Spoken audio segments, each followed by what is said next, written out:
तारीख 16 दिसंबर 1971, समय 4:55 दोपहर के बाद 93,000 पाकिस्तानी सैनिकों के आत्मसमर्पण के साथ भारत पाक युद्ध अब लगभग शांत हो चुका था।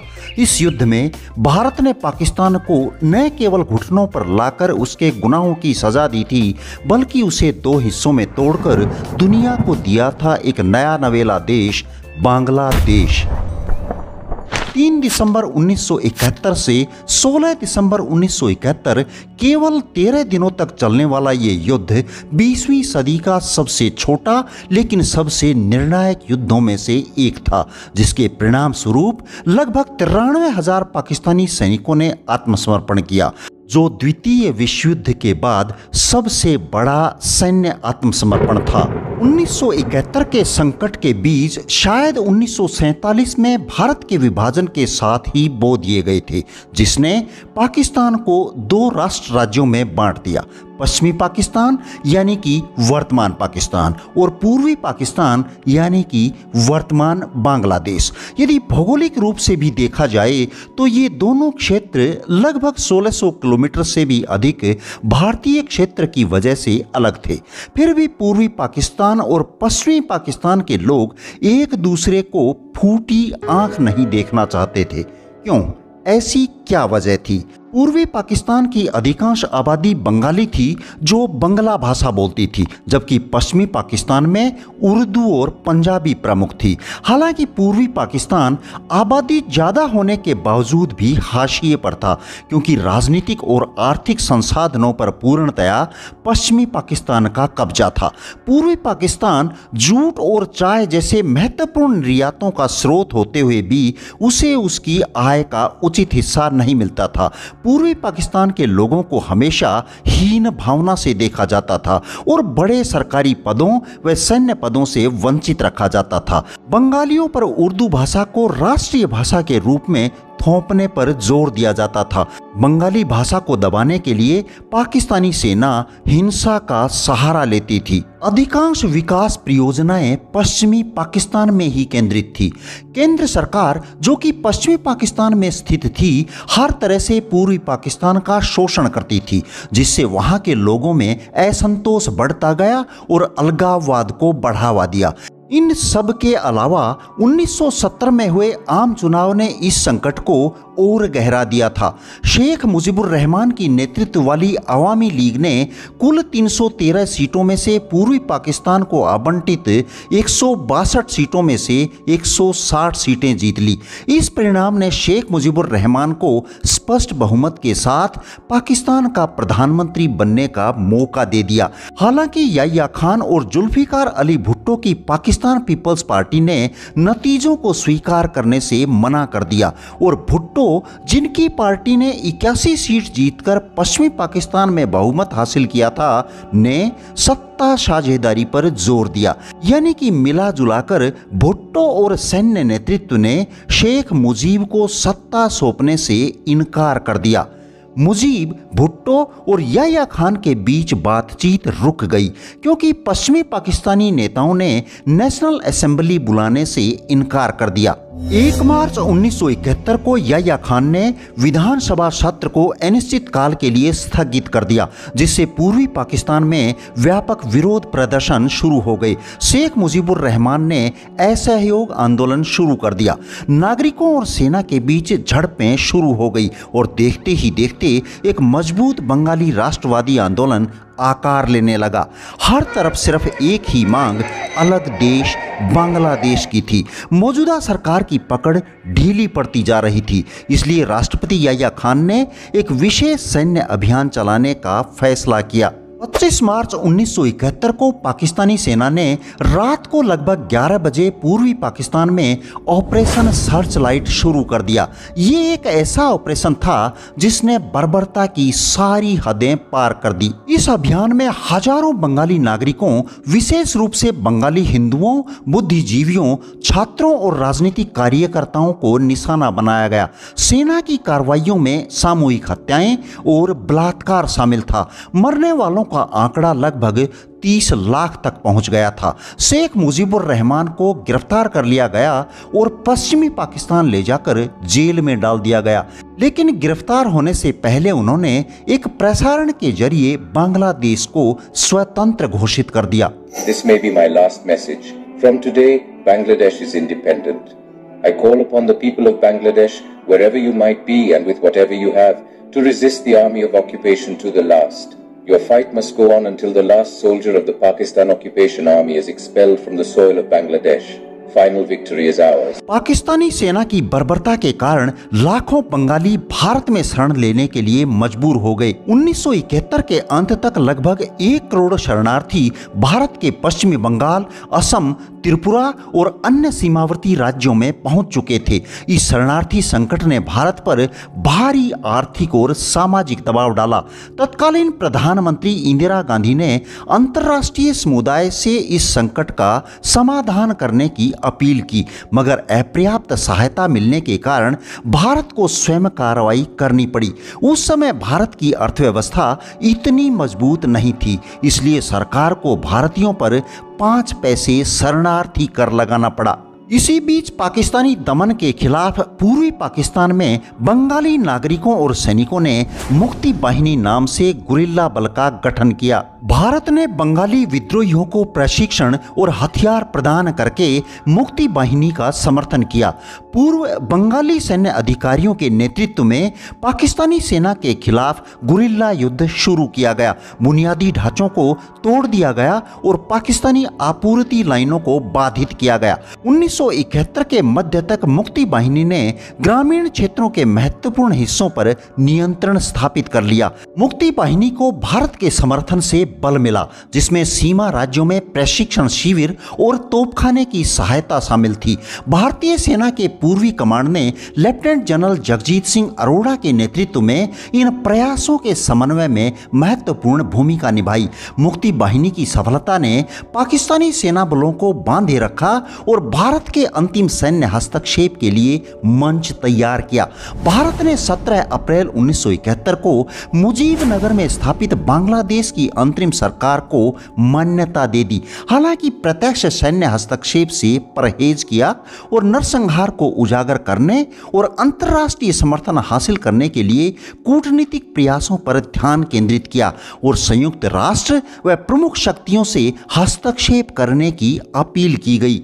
स्वयं इंदिरा गांधी और भारतीय प्रतिनिधि मंडलों ने विश्व के प्रमुख देशों का दौरा किया और शरणार्थी संकट के लिए अंतर्राष्ट्रीय समर्थन मांगा। हालांकि भारत को दिखावटी सहानुभूति तो मिली, मगर किसी ने पाकिस्तान के खिलाफ ठोस कदम उठाने का जोखिम नहीं लिया। दुनिया भर को ज्ञान बांटने और लोकतंत्र का रक्षक बनने का ढोंग करने वाला अमेरिका भी लोकतंत्र को रौंदने वालों के न केवल साथ खड़ा था, बल्कि सैन्य और वित्तीय सहायता भी दे रहा था। चीन का भी पाकिस्तान को पूर्ण खुला समर्थन था। लेकिन इसी बीच 9 अगस्त 1971 को भारत और सोवियत संघ के बीच नई दिल्ली में एक एग्रीमेंट पर साइन किया जाता है, जिसे Indo Soviet treaty of peace, friendship and cooperation कहा गया। युद्ध के दौरान इस संधि ने भारत के लिए महत्वपूर्ण कूटनीतिक और रणनीतिक भूमिका निभाई और सोवियत संघ डटकर भारत के साथ खड़ा हो गया। हालात दिन ब दिन बिगड़ते जा रहे थे। अब भारत के पास केवल एक ही ऑप्शन था और वह था युद्ध। अब भारत जान चुका था कि उसे खुद ही आगे बढ़ना होगा और प्रधानमंत्री इंदिरा गांधी ने भारत के सेना प्रमुख के साथ कैबिनेट मंत्रियों की एक बैठक बुलाई। वो चाहती थी कि भारत को इस संकट से निपटने के लिए तुरंत हमला कर देना चाहिए, मगर चीफ ऑफ स्टाफ मानेकशॉ उनके विचारों से उलट तत्काल सैन्य हमला करने से बचते नजर आए। इसके पीछे उन्होंने 2 मुख्य वजह बताई।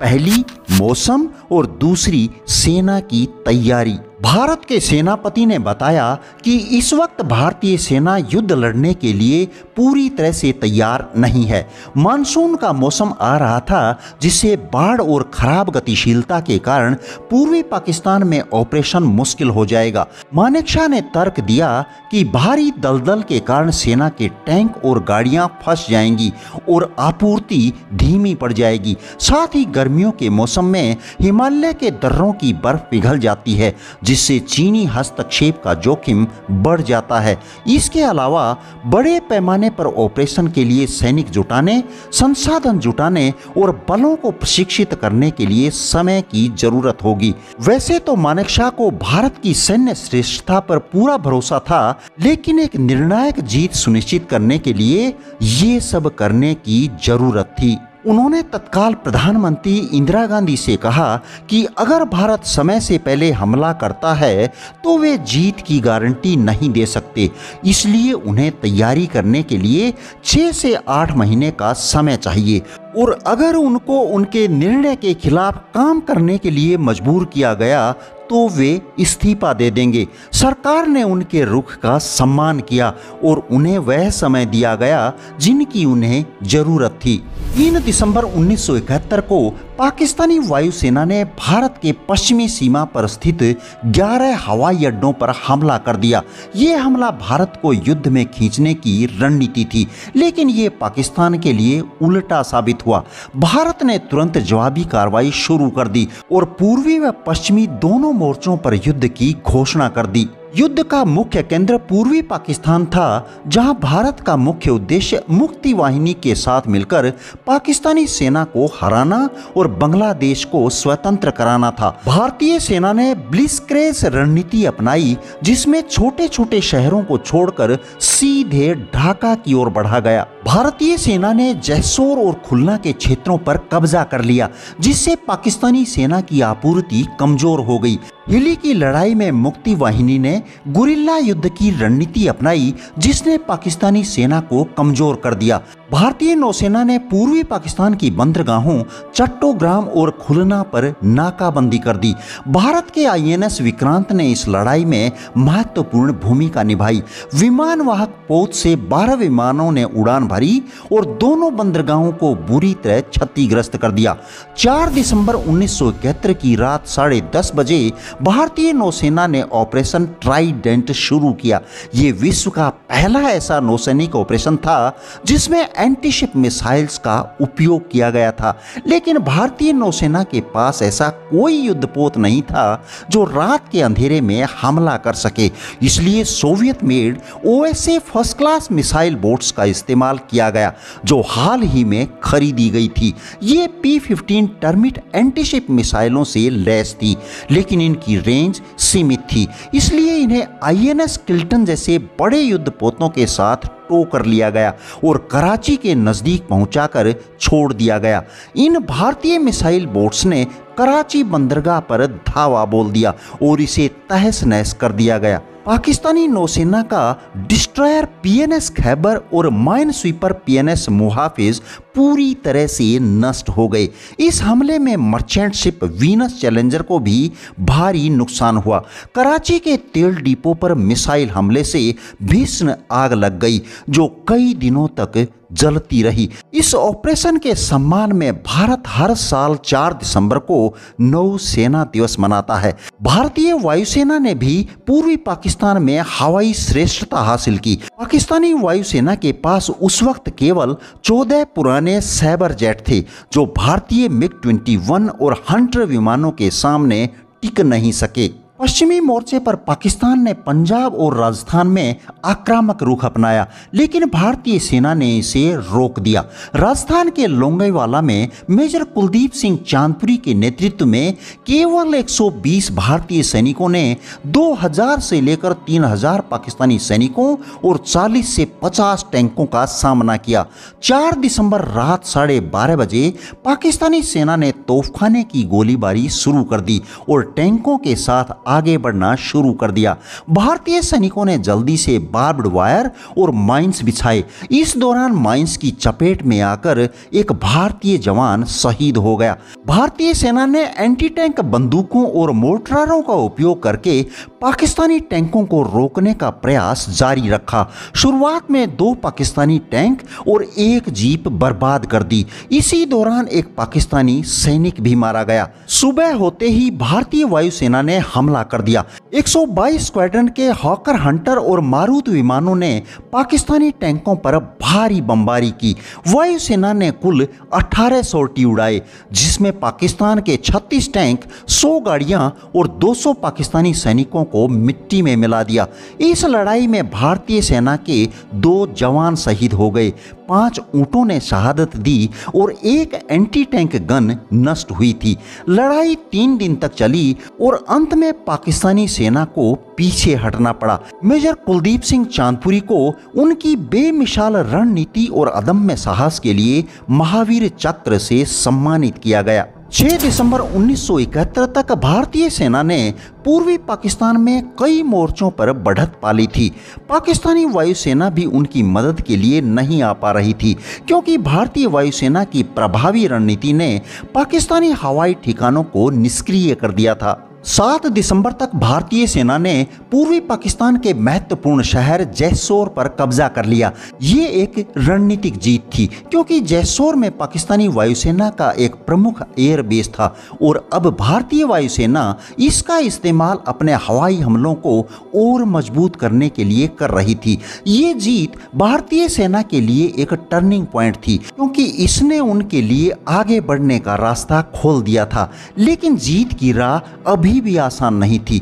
बांग्लादेश को पूरी तरह से आज़ाद कराने के लिए ढाका पर कब्जा करना जरूरी था, क्योंकि ढाका पूर्वी पाकिस्तान की राजधानी थी और ढाका तक पहुंचना इतना आसान नहीं था। इसे पाने के लिए भारतीय सेना को कई प्राकृतिक और सैन्य बाधाओं का सामना करना था।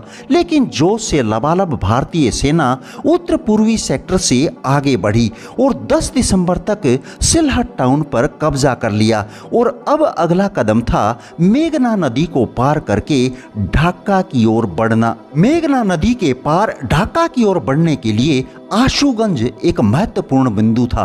पाकिस्तानी सेना ने आशुगंज में भारी संख्या में सैनिक तैनात किए थे, ताकि भारतीय सेना नदी को न पार कर सके। अगर भारतीय सेना ने पारंपरिक तरीके से हमला किया होता तो इसमें कई दिन लग सकते थे और भारी जानमाल का नुकसान हो सकता था। लेकिन लेफ्टिनेंट जनरल सगत सिंह ने इसका भी तोड़ निकाल लिया। उन्होंने आशुगंज में सीधा हमला करने की बजाय एक वैकल्पिक रणनीति अपनाई। भारतीय सेना ने अपने MI हेलीकॉप्टरों का इस्तेमाल करके लगभग 4000 सैनिकों को मेघना नदी के पार हेली लिफ्ट करके पहुंचा दिया और आशुगंज को पूरी तरह से बाईपास कर दिया गया। इस ऑपरेशन को हेली ब्रिज ऑपरेशन के नाम से जाना जाता है। पाकिस्तानी सेना इस कदम से पूरी तरह घबरा गई, क्योंकि अब वे खड़े रहकर देखने के सिवाय कुछ नहीं कर सकते थे। इस तरह से भारतीय सेना ने बिना किसी बड़े युद्ध के आशुगंज को अपने नियंत्रण में ले लिया और ढाका अब बहुत करीब था। इस वक्त कोल्ड वार अपने चरम पर थी और विश्व 2 ध्रुवों में बटा हुआ था। एक तरफ अमेरिका और उसके सहयोगी और दूसरी तरफ सोवियत संघ और उसके सहयोगी। पाकिस्तान को अमेरिका के साथ साथ ब्रिटेन का भी समर्थन प्राप्त था। अमेरिका ने अपनी नौसेना की टास्क फोर्स 74 को बंगाल की खाड़ी में भेजा, जिसमें US एंटरप्राइज जैसे बड़े विमानवाहक पोत, 8 नौसैनिक जहाज और एक परमाणु हमला करने वाली पनडुब्बी शामिल थी। ब्रिटेन ने अपने ईगल एयरक्राफ्ट कैरियर और कुछ नौसैनिक जहाज़ों को अरब सागर में तैनात कर दिया। इन कदमों से भारत पर दबाव बढ़ा, क्योंकि भारत को पाकिस्तान के साथ साथ इन महाशक्तियों का सामना करना जोखिम में डाल सकता था। लेकिन भारत तो भारत है, ये इतनी आसानी से हार कहाँ मानने वाला था। और सोवियत संघ से 9 अगस्त 1971 को हुई मैत्री संधि के तहत मदद की मांग की। सोवियत संघ ने भी बिना देरी किए अपने प्रशांत बेड़े को भेज दिया, जिसमें 5 से 6 परमाणु सक्षम पनडुब्बियां शामिल थी। सोवियत बेड़े ने अमेरिकी टास्क फोर्स 74 को बंगाल की खाड़ी में ही घेर लिया और ब्रिटेन के बेड़े का रास्ता अरब सागर में रोक दिया। परमाणु युद्ध का खतरा देखते हुए अमेरिका और ब्रिटेन आगे बढ़ने की हिम्मत ही नहीं जुटा पाए।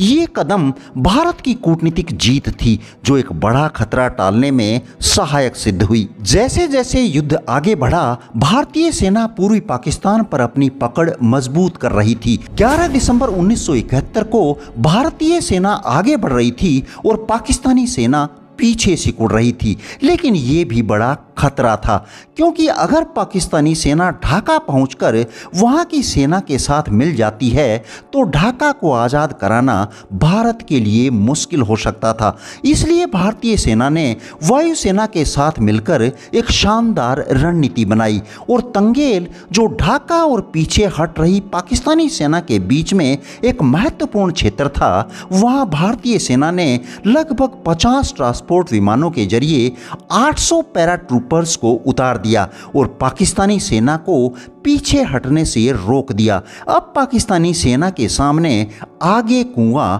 पीछे खाई वाली स्थिति बन गई थी। इसके साथ ही भारत ने एक और चालाकी भरी रणनीति अपनाई। पैराट्रूपर्स के साथ जूट से बने नकली डमी को भी ड्रॉप किया गया, जो देखने में बिल्कुल सैनिकों जैसे लग रहे थे। हुआ भी कुछ ऐसा ही। पाकिस्तानी सेना पूरी तरह से भ्रम में पड़ गई। उन्हें लगा कि सैनिकों की संख्या बहुत ज़्यादा है और उनमें हमला करने की हिम्मत नहीं हुई। इस ऑपरेशन ने ढाका की ओर बढ़ रही पाकिस्तानी सेना को पूरी तरह से रोक दिया। 14 दिसंबर तक भारतीय सेना ने ढाका को चारों ओर से घेर लिया था, जिससे पाकिस्तानी सेना के भागने का कोई रास्ता नहीं बचा था। लेकिन पाकिस्तान अभी भी आत्मसमर्पण करने को तैयार नहीं था। इसी बीच भारतीय वायुसेना को खुफिया जानकारी मिली कि पूर्वी पाकिस्तान के गवर्नर मलिक ढाका के गवर्नमेंट हाउस में एक उच्च स्तरीय बैठक करने वाले हैं, जिसमें युद्ध को जारी रखने की रणनीति पर चर्चा होनी थी। भारतीय वायुसेना के लिए ये एक अच्छा मौका था। विंग कमांडर बिश्नोई और 3 अन्य पायलटों ने MiG-21 लड़ाकू विमानों के साथ गवर्नमेंट हाउस पर जोरदार हवाई हमला कर दिया, जिससे पूरी इमारत धुएं में डूब गई। इस हमले से अपनी जान बचाने के लिए गवर्नर मलिक को भागना पड़ा और कांपते हाथों से अपना इस्तीफा लिख दिया। इस हमले ने न केवल गवर्नमेंट हाउस को बर्बाद कर दिया, बल्कि पाकिस्तानी प्रशासन और सेना का मनोबल पूरी तरह से तोड़ कर रख दिया, जिससे आत्मसमर्पण की राह और आसान हो गई। 15 दिसंबर तक पाकिस्तानी सेना पूरी तरह से टूट चुकी थी। भारतीय सेना ने ढाका पर कब्जा कर लिया था और पाकिस्तानी सैनिक अपनी जान बचाने के लिए ढाका विश्वविद्यालय और दूसरी इमारतों में छिपे हुए थे। भारतीय सेना के commander in chief general Sam Manekshaw ने पाकिस्तानी सेना और उनके कमांडर जनरल नियाजी को रेडियो संदेश भेजा, जिसमें उन्होंने बिना शर्त आत्मसमर्पण की मांग की थी। 16 दिसंबर 1971 को भारतीय सेना के पूर्वी कमांड के chief of staff major general Rao Farman Ali Jacob को जनरल नियाजी के पास बातचीत करने के लिए भेजा और कई घंटों की बातचीत के बाद जनरल नियाजी आत्मसमर्पण को तैयार हो गए। आत्मसमर्पण समारोह ढाका के रमना रेस कोर्स में हुआ, जहां पाकिस्तानी सेना ने भारतीय सैन्य टुकड़ी को गार्ड ऑफ ऑनर दिया। जनरल नियाजी ने लेफ्टिनेंट जनरल जगजीत सिंह अरोड़ा की उपस्थिति में आत्मसमर्पण के दस्तावेज पर हस्ताक्षर किए और रोते हुए अपनी वर्दी से एपलेट्स और रिवॉल्वर सौंप दी। इस आत्मसमर्पण के साथ ही पूर्वी पाकिस्तान में पाकिस्तानी शासन समाप्त हो चुका था। युद्ध का सबसे महत्वपूर्ण परिणाम 16 दिसंबर 1971 को बांग्लादेश का एक संप्रभु राष्ट्र के रूप में उदय था, जिसे भारत विजय दिवस के रूप में मनाता है। कार्यवाहक राष्ट्रपति सैयद नजरुल इस्लाम और प्रधानमंत्री ताजुद्दीन के नेतृत्व वाली कार्यवाहक सरकार जनवरी 1972 में शेख मुजीबुर रहमान की पाकिस्तानी हिरासत से रिहाई के बाद औपचारिक सरकार में बदल गई। 93,000 पाकिस्तानी युद्धबंदियों को 1973 तक भारत में रखा गया और शिमला समझौते के तहत प्रत्यावर्तित किया गया। इन्हीं शब्दों के साथ अब विदा लेते हैं। धन्यवाद। जय हिंद, जय भारत।